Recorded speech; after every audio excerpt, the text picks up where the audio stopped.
តម្រាំបានបាយម្ហូបមួយចាននេះគឺថាអច្ឆរិយៈខ្ញុំចុះឡើងតម្រាំបានរួចរាល់ឃើញទំពាំងបារាំងល្អហើយគេងគេបញ្ចុះតឡៃក៏ទិញយកមកមិនទាន់មានពេលធ្វើទេមានអុយលួយអស់ខ្លះតែអញ្ចឹងអាចទិញរបស់ស្រស់មកតែវាទៅជាអត់មានពេលធ្វើហូបភ្លាមណាមួយជាទម្លាប់អាក្រក់របស់ខ្ញុំផងពេលទិញមកភ្លាមហ្នឹងគឺមិនព្រមរនឹកធ្វើទេតែពេលវាខូចចាប់ដើមរនឹកឃើញ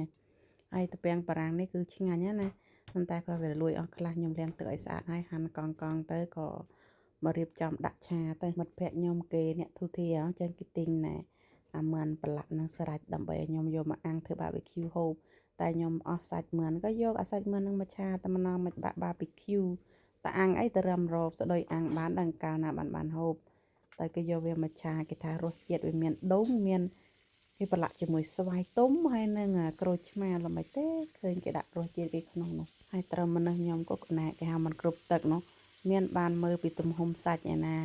ដឹងចុះហាន់វាតូចឲ្យហើយទៅតែក៏យកដំណោះស្រាយដល់យកកត្រៃនេះសម្រាប់ប្រើតែសម្រាប់តែកាត់របស់ក្នុងផ្ទះបាយទេដូច្នេះយកវាមកកាត់សាច់ឲ្យទូចចឹងមកដំណោះស្រាយតែងតែមានចឹងឲ្យសារតាសាច់នេះគេប្រឡាក់គ្រឿងមកគ្រប់ហើយខ្ញុំក៏ថែមបន្តិចបន្តួចទៀតទេដូចជាទឹកស៊ីអ៊ីវបន្តិចទឹកត្រីបន្តិចហើយបន្ទាប់មកកំបិលនេះក្នុងអំបិលនេះគេថា low sodium មានន័យថារសជាតិប្រៃតិចវាអំបិលមែនប៉ុន្តែវាអត់សូវមានជាតិប្រៃហើយឆាបានមកសន្ទុះទៅខ្ញុំក៏ចាក់បន្លែត្រពាំងដែលខ្ញុំស្រុះ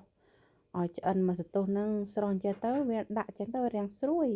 តែត្រពាំងបារាំងទោះបីយ៉ាងណាក៏ស្រួយឆ្ងាញ់ដែរខ្ញុំស្មានតែអត់ឆ្ងាញ់តែដំបងកាលនៅឲ្យខ្មែរខ្ញុំដែលបានហូបត្រពាំងបារាំងម្ដងណាបានហូបហើយបន្ទាប់មកក៏ដាក់អាខេលគេហៅស្ពៃរឹងល្មិចមកគេខេលអាខេលនឹងទិញមកក៏ស្រស់ល្អដែរតែឡើងពណ៌លឿងបានខ្ញុំរនឹកឃើញយកមកធ្វើមកហូបគេថាមនុស្សវិញចេះឯងបើមិនដល់ទឹកដល់ច្រមុះទេគឺថាมันប្រឹងហែលទេបន្លែបើមិនគីឲ្យលួយអីទេខ្ញុំរនឹកធ្វើមកហូបមិនឃើញទេយេប៉ុន្តែអ្នកបន្ថែមរសជាតិបន្តិចបន្តួចទៅដាក់ប៊ីចេងបន្តិចទៅអូឡើងឆ្ងាញ់តាឡើយមកបាយថ្ងៃត្រង់ជាមួយខ្ញុំថ្ងៃត្រង់ម៉ោង3